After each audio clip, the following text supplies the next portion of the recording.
باهي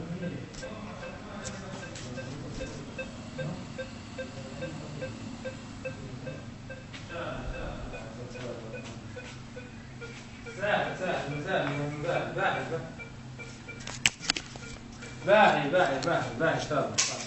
مع السلامة. السلام عليكم. محمد دكتور أكرم.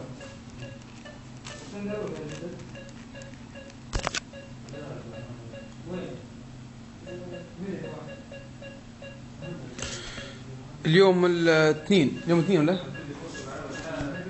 اليوم الاثنين طبعا، تاريخ 22/10/2012 من مستشفى بن وليد. صراحة ان الاطفال الزوز اللي في الحضانة قاعدين اوضاعهم بدأت تتدهور حق صراحة، ونسأل الله ان يكون في عونهم، ونسأل الله ان يفرج علينا وعليهم. فالحق طالب من اي منظمة حقوقية او منظمة انسانية انها تدير حل، منظمة الصليب الاحمر او منظمة الهلال الليبية، منظمة الهلال الاحمر الليبية، يديروا لنا حل في مساعدتنا في نقل هؤلاء الأطفال بالحضانة إلى خارج مدينة بني وليد، بسبب الظروف التي تمر بها بني وليد من حصار ومعارك في أطراف المدينة.